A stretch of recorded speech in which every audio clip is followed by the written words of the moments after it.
오늘은 마태복음 21장 23절부터 32절까지의 말씀을 우리가 교독을 했습니다. 지난 시간에 우리는 무화과 나무에 대해서 쭉 상고를 했죠.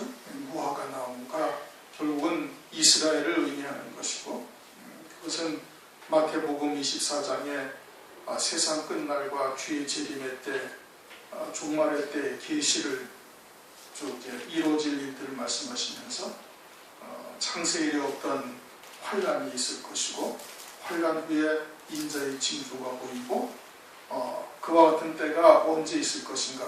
무화과 나무가 가지가 연화해지고 잎이 나면은 이제 그때가 다 이른 줄 알라 하는 그 무화과와 직결되는 내용인 겁니다. 그러니까 오늘날 우리가 이제 더욱더 때가 임박함을 깨닫고서 깨어서 근신하는 자가 되어야 되는 거예요. 마지막 때가 인자의 임할 때가 노아의 때와 같다 하신 말씀을 절대 잊어서는 안 되는 거예요. 노아의 때와 같다. 사람들이 그때처럼 노아가 홍수 심판이 있을 것을 외쳤지만 전부 다 알아듣지 않았어요. 그냥 산 위에다가 장나무로 방주를 짓고 있는데 사람들은 다 미쳤다고 생각한 거예요. 아니, 세상에 그렇게 큰 비가 오다니 그게 말이나 되는 것이냐. 그러면서 거의 100년 가까운 기간을 노아는 산 꼭대기에 올라가서 매일 방주를 지은 거예요. 아주 그것이 자기의 생업이 되다시피 전념전심해서 그냥 먹고 사는 문제는 그저 먹고 살기 위해서 잠시 할 뿐이고, 그냥 그게 아주 본연의 업무가 된 거예요. 본연의 일이 사는 목적이 그게 된 거예요. 우리도 역시 그렇게 바뀌어져야 되는 거예요. 사는 목적이 뭐예요? 신앙생활하는 목적이 뭐예요? 주의 재림을 맞이할 수 있는 자, 신부의 신앙에 이른 자, 기름 준비한 처녀가 되어져야 되는 거예요. 그 한밤중에 주님이 오시는데 다 졸며 자는 거예요. 왜? 주님이 좀 더디 오신다 이거예요. 주님이 더디 오시니까 이제나 저제나 하면서 기다리다가 다 졸며 잘세 기름 준비한 자들만 맞이하는 것이거든요. 기름 준비한 자들만 맞이하는. 그러면서 노아의 때와 같이 다 홍수에 쓸려 죽어가면서도 깨닫지 못하는 거예요. 이것이 환란인지 아니 줄로도 분별치 못한다 이겁니다. 아니, 우리가 요한계시록을 상고하는 것처럼 적그리스도가 그냥 머리에 도깨비 뿔 나듯이 뿔이 나고 눈은 외눈 막이고 어쩌고 저쩌고 거짓 선지자가 완전히 정말로 검은 말 타고 나와가지고 막 보이고 붉은 말 타서 나타나서 보이고 두증이는 막 흰 말을 타가지고 왔다 갔다 하고 이런 데면 얼마나 좋겠어요. 그게 눈에 빤히 보이되면은 누구나 다 알지. 그러면 망할 자가 아무도 없는 거예요. 노아의 때처럼 멸망할 자가 아무도 없다 이거. 그런데 성경은 그렇지 않냐고 노아의 때처럼 다 멸망한다. 하나님의 택한 백성들. 인자가 올 때 세상에서 믿음을 보겠느냐? 없다는 거예요. 그런데 오늘날 교회는 그렇게 말하고 있지 않거든요. 그러면 그렇게 말하는 사람들이 맞든지 아니면은 성경이 맞든지 둘 중에 하나가 맞는 거예요. 뭐가 맞느냐? 이건 너무나 기가 막힌 일인 거예요. 그런데 자기들은 전부 다 자기들이 옳다고 얘기를 하고 있어요. 인자가 올 때 세상에서 믿음을 보겠느냐? 노아의 때와 같이 다 홍수에 빠져서 멸망하면서도 깨닫지 못하고 겨우 몇 명 구원받을 정도밖에 되지 않다는 걸 말씀을 하고 있는데, 근데 그게 아니더래요. 교회는 다 구원받고 세상은 멸망당한다. 성경은 교회가 주신 것이지 세상에다 주신 게 아니거든요. 출애굽한 이스라엘 백성들에게 율법을 주신 것이지 애굽 땅에다 준 게 아니라는 말씀이에요. 그런데 전부 다 애굽 땅에다가 준 줄 알아요. 애굽 땅에다 준 줄 알아요. 애굽 땅에다 줘서 그 가운데서 그냥 자기들만 구원받은 줄 알아요. 그게 아니라 성경은 출애굽한 이스라엘 백성들에게 주신 거예요. 멜기세덱으로 산자가 된 하나님의 백성들에게 하나님의 말씀을 주신 것이지 그들에게 준 게 아니다 이거예요. 그런데 오늘날 그러한 무화과 나무의 비유를 안 되니까요. 그게 이스라엘이라는 나라를 말씀하시는 것이고, 전 세계상에 유례 없이 1900년이나 나라가 없는 나라가 됐다가 갑자기 그 나라가 그냥 느닷없이 독립을 하고 지금은 전 세계의 경제계를 좌지우지하는 유대인들 아니겠습니까? 그러니 여름이 된 거죠. 잎이 무성한 것이요. 아모스서 8장에서 말씀한 것처럼 여름 실과를 한가운데 보이시면서 뭘 보냐 아모스야? 여름실과 한가운중입니다. 여름이 되는 여름실과 한가운. 그러면 이스라엘의 끝이, 내 백성의 끝이 이르렀다. 그게 혈통적 유대인들에게 하신 말씀이나요? 아니란 말씀이에요. 그거는 온 하나님의 백성들에게 하신 말씀이에요. 영적인 이스라엘에게 다 하신 말씀이다. 그런데 오늘날 그러한 하나님의 말씀을 믿지 않고 있는 것이죠. 이제는 오늘은 23절부터입니다. 예수께서 성전에 들어가 가르치시되 대제사장들과 백성의 장로들이 나와 가로되 내가 무슨 권세로 이 일을 하느냐? 또 누가 이 권세를 주었느냐? 성전에서 들어가 가르치신답니다. 주님이. 그 성전은 어떤 성전이냐면 21장 12절 예수께서 성전에 들어가사 성전 안에서 매매하는 모든 자를 내어 쫓으시며 돈 바꾸는 자들의 상과 비둘기 파는 자들의 의자를 둘러보시고 한 성전에 깨끗하게 하신 성전에 들어가서 가르치시는 거예요. 깨끗하게 되어지지 아니한 성전에 들어가서는 아무리 가르쳐야 듣지 않는 겁니다. 그러니 우선 거듭난 자가 되어야 되는 거예요. 그리스도 안에서 새 생명으로 산다는 것이 무엇이고 하나님이 이 땅에 우리를 위해서 우리를 이 땅에 보내신 뜻이 무엇이고 그 생명이 뭔지 그 어디로부터 왔고 왜 육체를 입에 이 땅에 보내셨으며 다시 또 어디로 가는지를 온전히 깨닫고 믿는 자가 되어져야 그래야 이와 같이 장사하는 자들을 내어 쫓을 수가 있고 장사하는 자들이 내어 쫓긴 그 중심에 하나님의 말씀이 들어가야 가르쳐야 그래야 신앙이 자라나가는 거예요. 그래야 신앙이 자라나가는 거예요. 그렇게 신앙이 자라나가가지고 이제 구원의 복음에서 에베소서 1장 13절인가 구원의 복음이 나오죠. 주께서 우리를 구원하신 그 구원의 은밀한 하나님의 뜻이 무엇인지를 다 깨닫게 되어진 다음에 그리고 그렇게 육체를 입혀서 보내신 하나님의 자녀들에게 이 땅에서 모든 것이 다 은혜로 주신 것을 깨달아야 되는 것이고 더하여서 그것이 다 하늘나라에 예비하신 영광을 위하여 우리를 갖다가 이 땅에 보내셨다는 것을 깨달아서 자라나가야 되는 거예요. 골로새서 1장 6절 말씀처럼 참으로 은혜를 깨달은 날로부터 열매를 맺어 자라가는도다. 그렇게 자라가야 되는 것이죠. 그건 뭘로 말미암는 거예요? 진리의 말씀으로 말미암는 거예요. 진리의 말씀으로. 복음으로 깨끗하게 청결함을 입어야 될 것이고 그리고는 진리의 말씀으로 그 심령이 자라나가야 되는 거예요. 진리의 말씀으로 자라나가는 것이죠. 이게 교회가 뭘 해야 돼? 교회가 이와 같이 가르쳐서 그 신앙이 어린아이의 신앙에서 청년의 신앙으로 더 나아가서는 장로와 같은 성숙한 신앙으로 자라나가도록 만들어가는 것이 교회인 거예요. 그저 하나님의 말씀을 들었다고 해서 그냥 그와 같은 장로와 같은 성숙한 신앙에 금방 되어지지 않아요. 그러면 쇠풀무와 같은 연단이 뭐가 필요하겠어요? 필요가 없잖아요. 그렇죠? 근데 그와 같이 쇠풀무와 같은 연단의 과정들을 다 거치고 아들의 신앙에 이르기 위해서는 애굽에서 불렀다. 마태복음 2장에도 말씀하고 있죠. 애굽에서 불러내는 그와 같은 연단의 과정들을 거쳐가지고 믿음이 완전히 자리하게 되어지는 거예요. 그렇게 되어져야 세상이 감당하지 못할 믿음을 갖게 되어지는 겁니다. 많이 넘어지기도 하고 실수도 하고 그러면서 또 거기에서 살아계신 하나님의 놀라운 은혜를 체험하기도 하고 그렇게 해야 그 다음에 그와 같은 마귀의 유혹의 역사나 또는 마귀가 그렇게 핍박하고 대적하는 역사에 굴복하지 아니하고 실족하지 않게 되어지는 거예요. 그렇게 성전에서 가르치실세 대제사장들과 백성의 장로들이 나와 가로되 네가 무슨 권세로 이 일을 하느냐? 또 누가 이 권세를 주었느냐? 그때 대제사장과 장로들이 백성의 장로들이 나와가지고 이제 주님에게 묻습니다. 네가 무슨 권세로 이런 일을 하느냐? 누가 너한테 이런 권세를 주었느냐? 자기들은 권세가 있죠.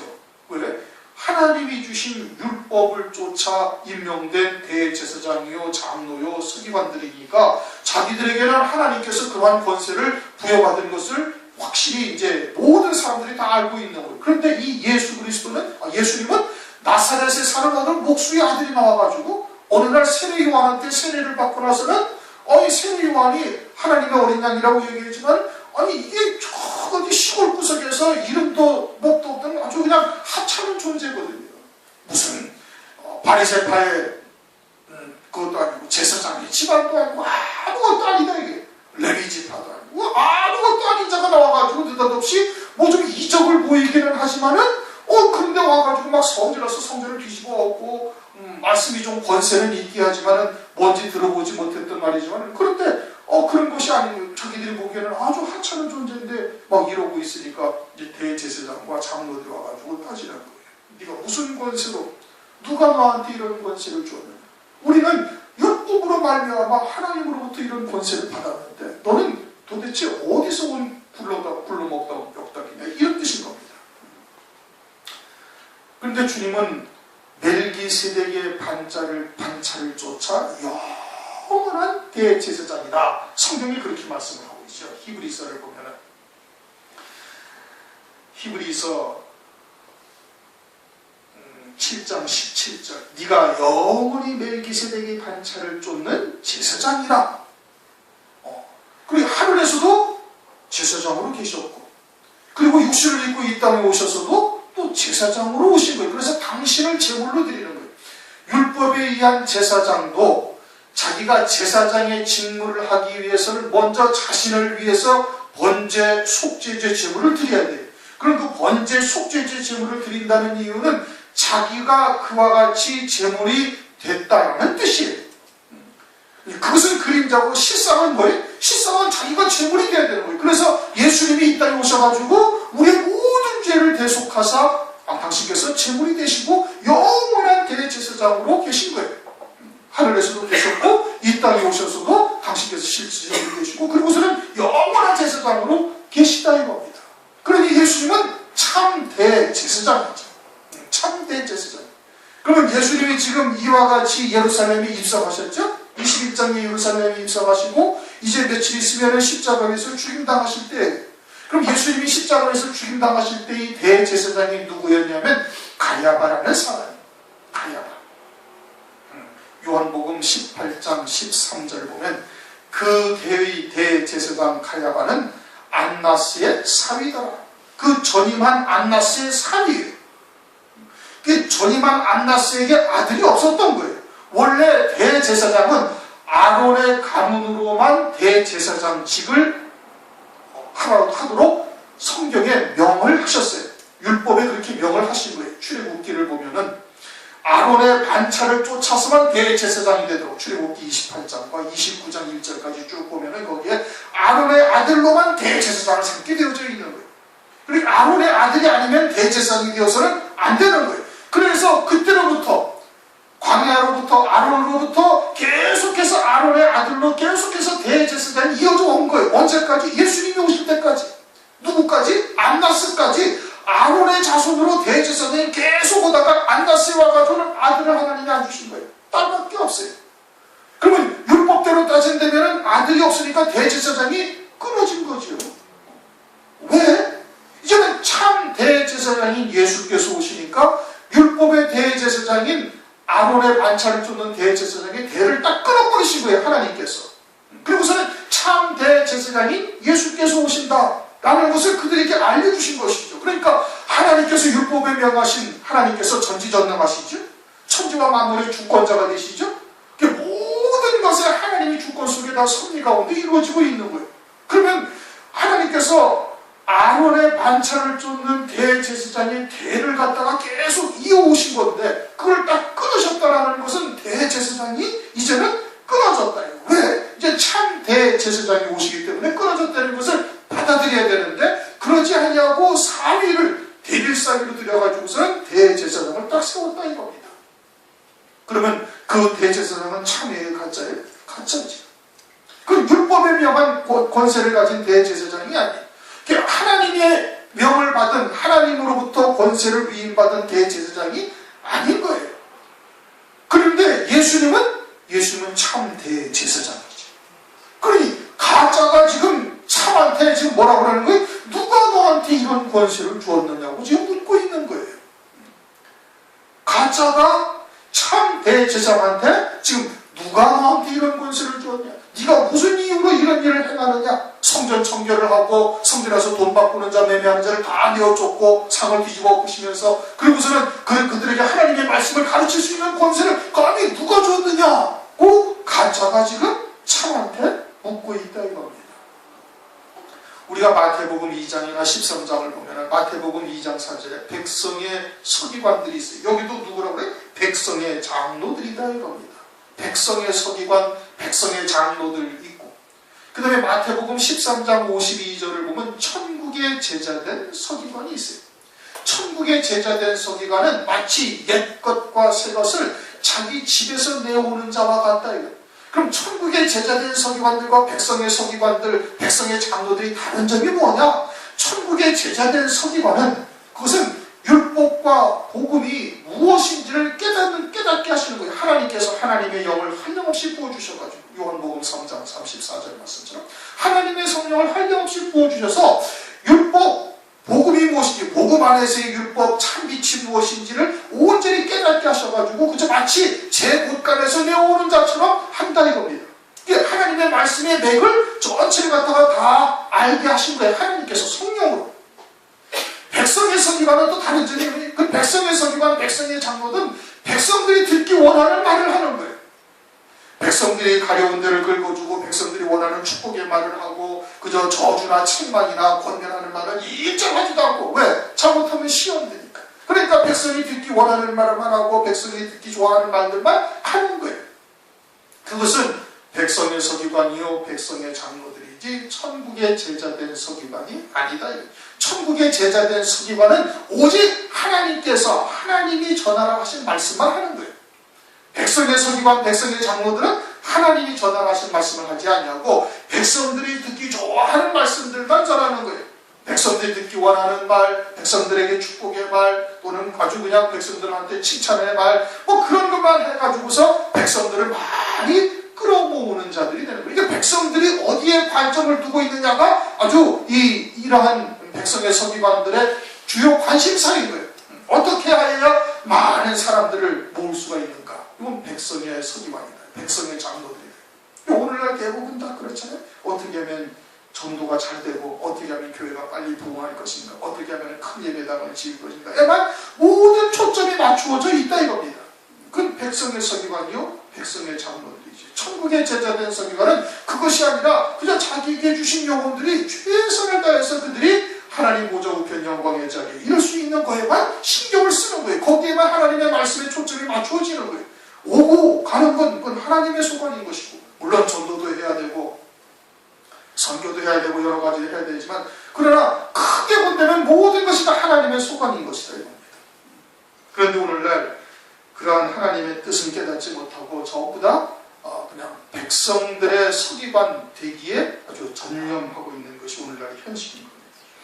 그래, 백성의 서기관들이 나와서 무슨 권세를 이루냐 하면요, 그러자 예수님께서 대답하시되 나도 한 말을 너희에게 물으니 너희가 대답하면 나도 무슨 권세를 이루려는지 이르리라. 요한의 세례가 하늘로서 왔느냐 사람에게로서 왔느냐?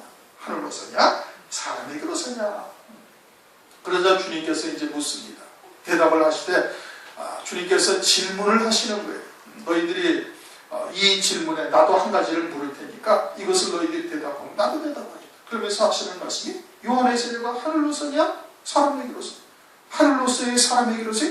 당연히 하늘로서죠. 왜? 요한이 잉태될 때부터 온 유대가 다 아는 거예요. 사가랴와 엘리사벳이 나이 들어서 잉태할 때가 이미 아시는 거예요. 마치 아브라함과 사라하고 비슷한 거예요. 하나님께서 그들을 갖다가 아이를 갖다가 잉태케 하고 그가 반 엘리야의 영과 능력으로 주의 길을 앞서 예비하는 자가 될 것이라는 것을 온 유대가 다 알고 있어요. 온 유대가 다 아는 거예요.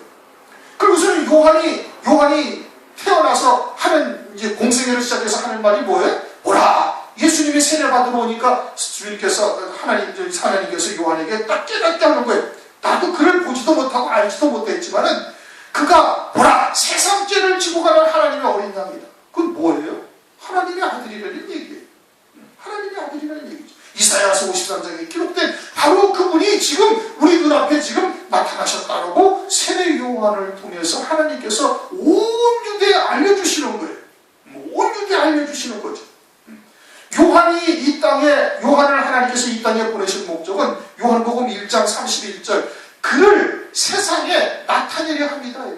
누구를 나타내? 그리스도를 나타내려고 세례 요한을 하나님께서 보내주시고, 세례 요한이 잉태되고 세례 요한이 나서 세례 요한이 공생애를 세례 요한이 그와 같이 선지자로서의 사역을 감당할 때 온 유대가 다 알도록 하신 거예요. 다 알도록 하신 거예요. 그러니 세례 요한의 그러한 세례가 사람에게서요? 하나님에게로서요? 하나님에게로서요. 그러면 하나님에게로서라고 대답을 하면은 그러면 그가 보라 세상 죄를 지고 가는 하나님의 어린 양이라고 그리스도라고 짓지만 이분을 왜 믿지 않는가? 라고 하니 할터이니 그렇게 대답은 못하겠고, 사람의 교로서라, 사람의 교로서라는 것은 요한이 그냥 지 스스로 잘난 맛의 세례를 준 거다 이겁니다. 지 잘난 맛의 세례를 준 거예요. 자기 스스로 준 거예요. 하나님으로부터 위임받은 것이 아니다 이거예요. 그냥 자기가 준 거다 이거예요. 그 자기가 준 거라고 이야기를 한다면은 그러면 어떻게 된다? 모든 사람이 요한은 선지자로 다 알고 있는 거예요. 모든 유대인들이 선지자로 다 인정을 한 거예요. 모든 유대인들이 선지자로 인정을 했는데 그 사람은 선지자가 아니다 라고 얘기를 한다면 백성들이 자기들에게 어떻게 할 것이 두렵고 무서운 거예요. 그게 백성의 서기관, 백성의 장로들입니다. 천국의 제자된 서기관은 하나님의 말씀을 전함에 있어서 사람들을 두려워해서는 안 되는 거예요. 갈라디아서 1장에도 말해요. 내가 사람을 좋게 하랴 하나님을 좋게 하랴. 사람을 좋게 하는 것이었으면 그것은 그리스도의 종이 아니다. 그리스도의 종이 아닌 거예요. 하나님의 종이 아닌 거예요. 그래, 하나님의 종이 아니니까 이 백성의 장로들, 백성의 대제사장, 서기관들은 어떻게 했어요? 백성들이 무섭다 해가지고 어떻게 한다? 26절 만일 사람에게로 사면 모든 사람이 요한을 선지자로 여기니 백성이 무섭다 하여 예수께 대답하여 가로되 우리가 알지 못하노라. 아이 모르겠다. 이렇게도 대답해서 뭐 안 되겠고 저렇게도 대답할 때 할 수도 없고 우리 잘 모르겠다. 사람에게로서인지 하나님에게로서인지 잘 모르겠다. 그러자 예수께서 가라사대 나도 무슨 권세로 이런 일을 하는지 너에게 이르지 아니하리라. 왜? 그들은 이미 다 화인 맞은 양심이 되어져 있기 때문에 그러는 거예요. 아무리 주님께서 얘기를 해줘도 알아듣지 못하려고. 주님이 지금 3년 반 동안 유대 땅을 돌아다니시면서 이적을 보이시고 표적을 보이시고 그리고서는 하나님의 말씀을 증거했어요. 사람들이 이런 말씀을 우리가 이제까지 들어보지 못했다. 이런 권세 있는 말씀을 우리가 들어보지 못했다. 그러면 실제로 그들의 영이 죽은 자가 살아나고 눈먼 자가 다시 보고 눌린 자가 자유케 되는 것을 실제 육신의 죽은 자를 살리시고 중풍병자를 고치시고 문둥병을 치료하고 소경을 눈을 뜨게 하셨던 거예요. 그래서 창세일에 이와 같은 이적이 지금까지 없었으니 부정할 수가 없다는 말씀입니다. 그와 같은 주님을 지금 3년 반 동안 지금 유대 땅에 다니시면서 다 보이신 거예요. 그런데도 믿지 아니했어요. 그러니 지금 다시 설명한다고 믿겠습니까? 안 믿는 거죠. 지금까지도 충분한 주의 말씀을 들려줬는데도 듣지 않았어요. 그들은 이미 들어도 듣지 못하고 보아도 보지 못하고 깨닫지 못하는 자들인 거예요. 그러니까 더 얘기해도 소용없대요. 화인 맞은 양심입니다. 그러면서 28절부터 31절까지 이제 주님께서 포도원의 비유를 말씀하십니다. 그러나 너희 생각에는 어떠하냐? 한 사람이 두 아들이 있는데 맏아들에게 가서 이르되 예 오늘 포도원에 가서 일하라 하니 대답하여 가로되 아버지여 가겠소이다 하더니 가지 않고 아니야. 둘째 아들에게 가서 또 이같이 말하니 대답하여 가로되 실소이다 하더니 그 후에 뉘우치고 갔습니다. 그들 중에 누가 아비의 뜻대로 하였느냐 가로되 둘째 아들입니다. 예수께서 저에게 이르시되 내가 진실로 너희에게 이르노니 세리들과 창기들이 너희보다 먼저 하나님 나라에 들어가리라. 주님께서 이제 비유로 설명을 하시는 거예요. 포도원이 있다. 포도원이 누구의 포도원이? 하나님 아버지의 포도원이에요. 그 포도원이 오늘날 뭐예요? 교회예요. 포도원을 왜 만들으셨어요? 하나님의 자녀들로 그곳을 통해서 영생의 열매를 맺으라고 포도원을 만드신 거예요. 그러면서 첫째 아들한테 맏아들에게 가서 너 오늘 포도원에 가서 일어나.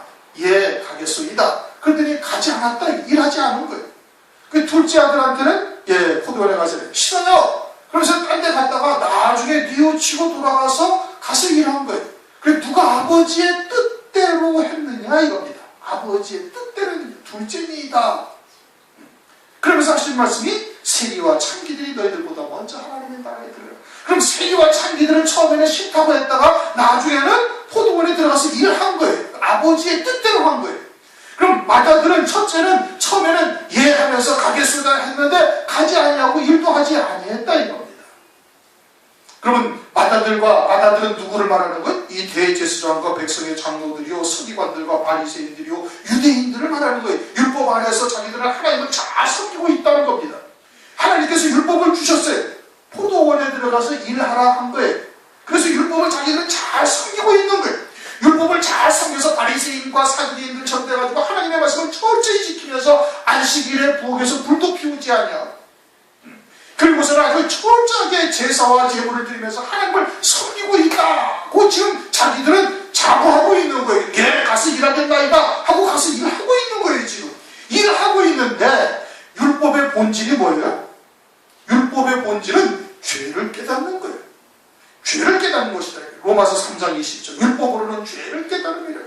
그래서 갈라디아서 3장 24절을 보면 율법은 몽학선생이 되어져서 오실 그리스도를 소망하게 하는 거예요.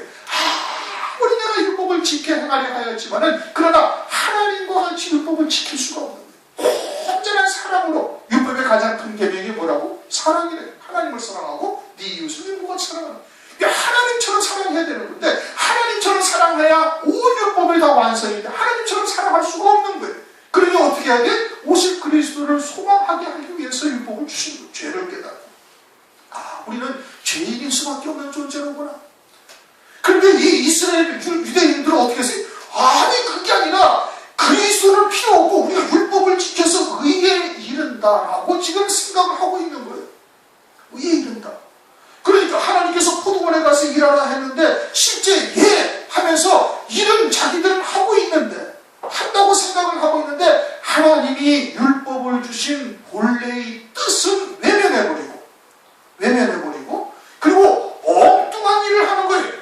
사람의 의로 하나님의 의를 지금 멸하고 있는 행위를 하고 있다 이거예요. 그러니까 일을 하는 거예요? 안 하는 거예요? 안 하는 것이 된 거예요. 안 하는 것이 된 거예요. 그런데 세리와 창기는 율법으로 따진다면 완전한 죄인이요. 그러니까 세리와 창기는 율법이 유대인들 가운데 세리와 창기들인 겁니다. 유대인들에게 율법을 주셨는데 우리는 율법 그건 따분하고 싫어. 그러면서 딴 일을 먹고 사는 일이 더 급하니까 세리질 해먹고 앉아있고 창기질 해먹고 앉아있는 거예요. 이게 실소이다 하고 거절한 거다 이겁니다. 그런데 세례 요한이 와가지고 예수 그리스도에게 세례를 주면서 이분이 보라 하나님의 어린 양이다. 우리 세상 죄를 주관하는 하나님의 어린 양이다. 라는 것을 통해서 어떻게 깨달은 거예요. 그렇구나. 저분이 메시아로구나.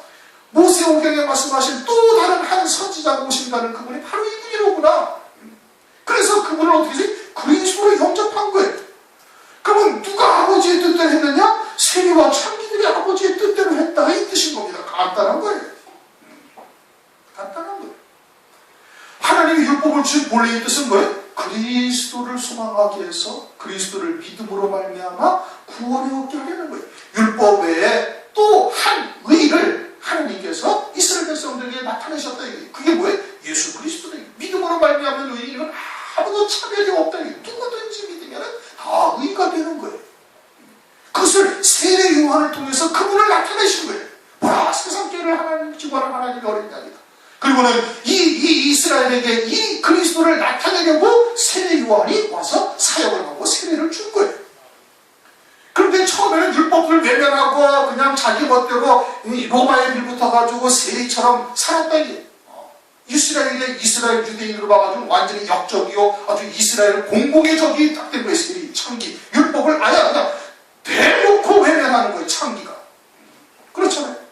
그런데 그들이 예수님을 영접한 거예요. 그리스도를.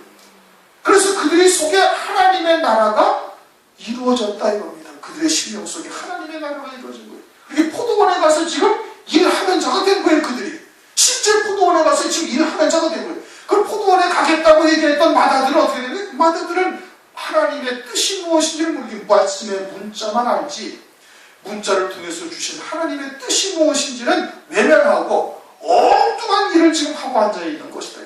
그러니 예 가겠소이다 하고서는 가지 아니한 것과 다를 바가 하나도 없어요. 그러나 그들은 외형적으로 일을 해야 하네. 외형적으로 일을 하는 것처럼 보이는 건데 하나님이 보시기에는 하나님의 뜻과는 전혀 다른 일을 하고 앉아있는 거다. 하나님의 의를 멸하고 사람의 의로 아주 자기들을 굳건하게 세우고 앉아있는 것을 말하고 있는 것이죠. 그러니까 예 가겠소이다 하더니 가지 아니하는 것이고, 세리와 창기는 그들은 하나님의 율법을 줬는데 율법을 그냥 핑계쳐버리고 자기들 멋대로 살다가 그러다가 나중에서야 뉘우치고 깨달았고서는 하나님 앞에 하나님의 뜻을 깨닫고 그리스도를 영접한 자가 되었어요. 그리고서는 그들의 심령, 그들이 먼저 하나님 나라에 들어간다는 것은 영적인 심령의 하나님의 나라가 이루어져서 이제는 열매 맺는 자가 되어졌다, 이 뜻인 겁니다. 그 다음에 이제 또 하나는, 그러면 마다들, 출애굽기를 보면은, 출애굽기 4장을 보면은 이스라엘 백성들이 나의 마다들이다, 그렇게 말씀을 하고 있어요. 출애굽기 4장 22절, 너는 바로에게 이르기를 여호와의 말씀에 이스라엘은 내 아들 장자다. 유대인이 장자예요. 유대인 말고도 하나님의 백성들, 하나님의 아들의 영을 받아서 육체를 입혀 이 땅에 보내신 자들은 많이 있어요. 그 가운데 유대인들을 먼저 택하셔서 하나님의 계시기관으로 쓰신 거예요. 율법을 주셔가지고. 그래서 그들은 먼저 택했으니 맏아들 장자다, 이렇게 출애굽기 4장 22절에 말씀을 하고 있는 거예요. 반면에 나머지 하나님의 백성들은 있죠. 있는데 그들은 어때요? 그들은 하나님의 백성들로서 합당한 믿음의 율법을 가지고 믿음의 삶을 살고 있지 않게 마치 개나 돼지처럼 짐승처럼 유대인들이 여기고 있는 자들이 된 거예요. 마치 세리와 창기와 다를 바가 없이 살아간 거예요. 그러다가 유대인들이 예수님을 갖다가 십자가에 딱 못 박아 죽여버린 거예요.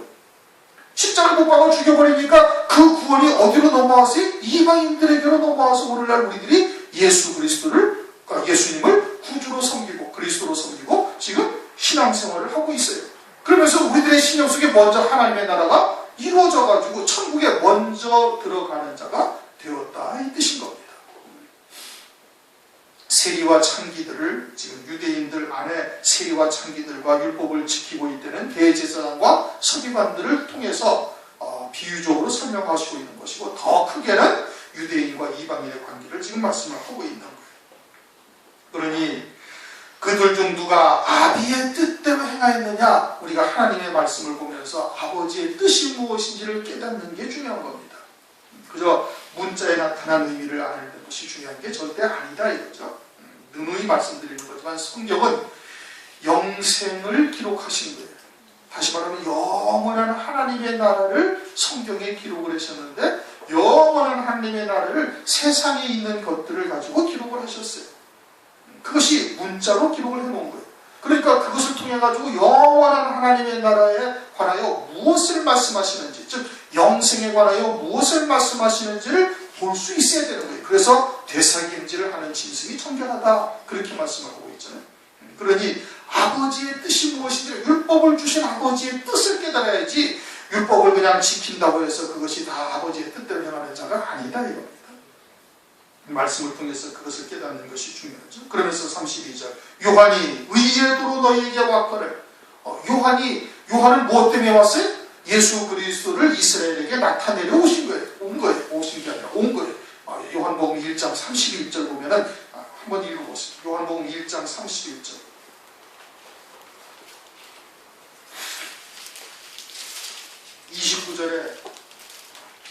29절에 말씀하시기를, 이튿날 요한이 예수께서 자기에게 나오심을 보고 가로되, 보라, 세상 죄를 지고 가는 하나님의 어린 양이로다. 31절, 나도 그를 알지 못하였으나 내가 와서 물로 세례를 주는 것은 그를 이스라엘에게 나타내려 함이라 하니라. 세례 요한을 두신 뜻은 딱 한 가지, 뭐예요? 예수님이 그리스도라는 것을 온 이스라엘에게 알려주는 거예요. 그래서 세례 요한이 잉태되는 과정부터 온 유대가 그분은 선지자다라는 것을 다 알게 하셨어요. 그래, 선지자라는 것을 다 아니까, 그러니까 그가 딱 말을 하면 어떻게 되는 거예요? 그분이 그리스도라는 것을 온 유대 땅이 다 인정해야 되는 거예요. 그러니까 안 받아들인다는 말씀이에요. 그러니 예수 그리스도는 로마서 3장 22절, 율법 외에 한 의예요. 율법 외에 한 의, 하나님의 한 의. 율법도 의예요. 율법을 온전히 하나님같이 지키면은 그 의로운 자인데, 율법을 하나님같이 지킬 자가 있어요? 아무도 없어요. 그러니까 율법 외에 또 다른 한 의를 하나님께서 나타내셨는데, 그게 누구냐? 예수 그리스도다. 그래서 믿는 자에는 아무도 차별이 없다, 이게. 어떠한 노래도 예수 그리스도를 믿으면 온전히 하나님께서 의롭게 보는 거예요. 죄는 하나도 안 지은 자처럼, 동에서 서가 먼 것처럼 죄를 완전히 그냥 던져버리셔가지고 하나도 하나도 찾지도 못해. 아니 전능하신 하나님께서, 하나님이 전능하시다라는 것은 예수 그리스도 안에 있는 우리들에게는 아무리 죄를 찾아버리도 죄를 찾아볼 수 없을 정도 전능하신 거예요. 그게 하나님의 전능이에요. 말이 조금 이상하긴 한데 잘 새겨들어요. 하나님이 아주 전지전능하시다는 말씀이에요. 전능하신데 얼마나 전능하시냐면 그리스도 안에 있는 우리들에게는 죄가 하나도 없는 자처럼 보이는 거예요. 완전히 그리스도처럼 보이시는 거예요. 하나님 앞에서. 그러니까 하나님 나라에 들어갈 수가 있는 거예요. 그러지 않으면 하나님 나라의 그 거룩한 곳에, 빛만이 있는 곳에 어둠이 속한 자가 들어갈 수가 있어요? 절대 못 들어가는 거예요. 그러니까 하나님께서 그와 같이 율법 외에 한 의를 하나님께서 나타내시고, 그 의가 예수 그리스도인데 믿는 자에게는 차별이 없는 거예요. 아주 의롭게 보신다.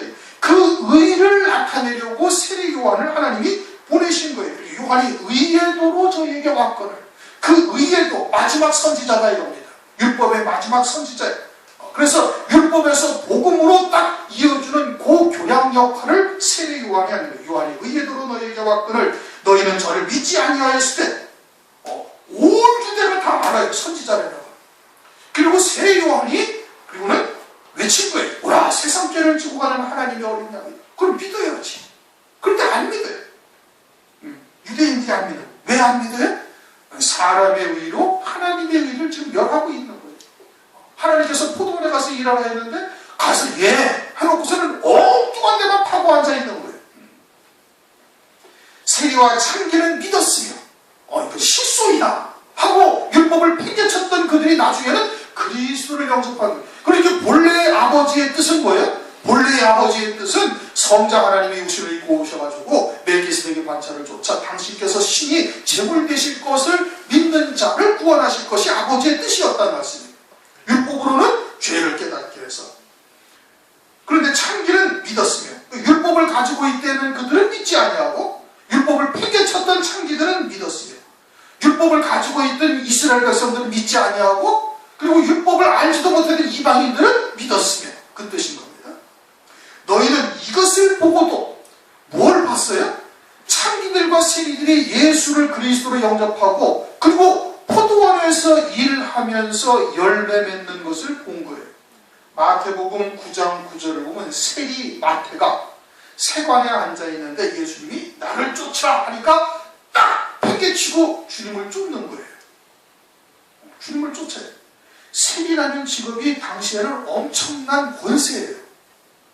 누가복음 19장을 보면 세리장 삭개오가 예수님을 딱 쫓아요. 그러면서 내가 이제까지 토색한 것을 갚아서 또 토색한 것이 있다면 그것을 몇 배로 갚겠다 하면서 자기 재산을 사실상 전부 다 버리고 주님을 쫓는 거예요. 그것은 뭘 의미하는 거예요? 하나님의 나라에 들어갔다는 거예요. 이 하나님의 나라에 들어가지 못하면 세상 나라를 절대 버리지 못하는 겁니다. 어린아이가 막 노는데 자기가 뭘 하나 가지고 있어요. 그래가지고 그것을 뺏으려고 그러는데 절대 주질 않아요. 어린아이 안 줍니다. 그런데 그보다 더 신기한 거, 더 좋은 것을 딱 주면 그거 딱 놔버린단 말이에요. 마치 그와 같이 세상에 있는 영화, 부귀영화, 세상에 있는 재물이나 그런 것으로 우리가 안락함을 누리며 살다가 그것을 버릴 수가 절대 없어요. 왜? 육체를 입고 있기 때문에. 그런데 그 영적인 존재라는 것을 깨닫고 하나님의 나라가 우리 신경 속에 이루어지고 하늘에 얘기하신 영광이 보여지고 만져지게 되어지면 세상을 어떻게 놓을 수가 있다니까요. 그렇게 세리 마태가 마태복음 9장에서 주님을 쫓은 것이나 삭개오가 모든 재산을 다 가난한 자들을 위해서 나눠주고 그리고 주님을 쫓았다는 것은 뭘 봤다는 거예요? 하나님의 나라가 이루어졌다는 것을 봤다는 거예요. 너희들이 이것을 보고도 믿지 않는 거예요. 창기는 막달라 마리아가 7 귀신 들린 여자죠. 그게 창기예요. 그래서 가장 귀한 향, 한 옥합을 깨뜨려가지고 주님의 다 붓고 자기 머리털로 주님의 발을 씻기면서 그 발에 입 맞추고 눈물을 흘리면서 주님을 그냥 향유로 하는 거예요. 자기가 평생 창기질에서 모았던 그 향후 한 옥합을 그냥 주님에게 다 쏟아부었다 이거예요. 뭘 봤기 때문에? 하나님 나라를 봤기 때문에. 그리고서는 제일 먼저 부활하신 주님을 만나는 특권을 누려요. 기가 막힌 일이죠. 제자들도 못 보는데, 제자들도 부활의 신앙에 이르지 못해가지고 부활하신 주님을 봐도 못 보는데 엠마오로 가는 두 제자들 봐도 모르는 거예요. 왜? 자기의 신앙의 높이가 거기에 이르지 아니했으니까 부활하신 주님을 보지를 못하는 거예요. 알지를 못하는 거예요. 그런데 막달라 마리아가, 일곱 귀신 들렸던 막달라 마리아가, 창기였던 죄인인 한 여자가, 그 마리아는 나사로의 누이 마리아와 다른 마리아입니다. 누가복음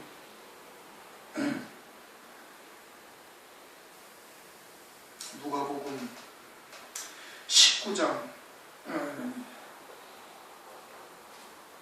누가복음 7장 37절. 그 동네에 죄인인 한 여자가 있어 예수께서 바리새인의 집에 앉으셨음을 알고 향유 담은 옥합을 가지고 와서 예수님의 발에 임어주고 그것을 깨뜨려서 예수님께 부어드리는 거예요.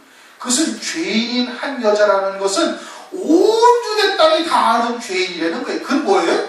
여자가 죄인은 그 창기밖에 없는 거예요. 그런데 주님을 딱 만나고 나서는 그 일곱 귀신 들렸던 막달라 마리아가 일곱 귀신이 다 막았다는 얘기죠. 재림하신 주님은, 저 부활하신 주님을 딱 제일 먼저 만나는 은혜를 입은 거예요. 그러니 그 심령 속에 하나님의 나라가 이루어졌으니까 세상에 가장 귀한 옥합을 깨뜨려 버릴 수가 있는 것이죠. 그 하나님의 나라가 이루어졌다는 얘기. 그것을 보고도 너희가 이것을 보고도 종시 뉘우쳐 믿지 아니하였다. 오늘날도 그 하나님의 나라가 보인 자는 세상을 버릴 수가 있습니다. 세상을 버리지 못하는 것은 하나님의 나라가 안 보였기 때문에 그러는 거예요. 하나님의 나라가 보여야 되는 겁니다. 그래야 세상을 놓을 수가 있는 거예요. 가장 소중한 것이 육체를 입고 사는 동안은 세상이 제일 소중한 거예요. 재물, 그 중에 특히 재물이 그런 것이죠. 그러니까 그와 같은 것을 버릴 수 있는 그것은 하나님의 나라가 이루어져야 되고 하늘나라의 영광이 보여져야 되고 그것이 만져져서 실감이 되어져야 세상이 감당하지 못할 신앙에 이르게 되는 거예요. 어떠한 것으로 세상이 미혹하고 핍박하고 또는 막 그냥 협박을 한다 할지라도 그런 것에 요동하지 아니하는 자가 될 수가 있음을 말씀을 하고 있는 겁니다. 오늘 23절부터 32절까지의 말씀을 우리가 참고를 했습니다. 백성의 장로, 백성의 서기관들과 천국의 제자된 장로, 천국의 제자된 서기관들이 있음을 우리가 잘 유념을 해야 되는 것이고, 포도원에 가서 일하는데 참으로 예 하고 가지 아니하는 자와 실소이다 하고 간 나중에 가서 아버지의 뜻대로 행하는 자가 누구냐 오직 묻고 계시는 거예요. 오늘날 마지막 때 아버지의 뜻이 뭐예요? 재림하실 주님을 맞이하는 거예요. 무화과 나무의 비유를 서두에 말씀드리는 것처럼 재림하실 주님을 맞이하는 것이 아버지의 뜻이에요. 그런데 마지막 때 어떠하다? 동무종들을 때리고 더디 오리라 하며 술 친구들과 더불어 술을 먹고 동무종들을 때리며 하는 자들이 마지막 때 있을 것을 말씀을 하고 있죠. 마태복음 24장 또는 베드로후서 3장에도 뭐예요? 처음이 모든 만물이 처음 창조할 때와 같이 그냥 있다 하면서 주의 재림을 아주 기롱하는 자들이 있다. 육체의 정욕들을 살면서 기록하는 자들이 있을 것을 말씀하고 있는 거죠. 이 마지막 때 우리가 아버지의 뜻이 무엇인지를 잘 깨닫고 더욱더 이 한 해 은잔되게 하시는 하나님의 역사가 이루어지시길 주님 이름으로 축원합니다. 통솔로 하시겠습니다.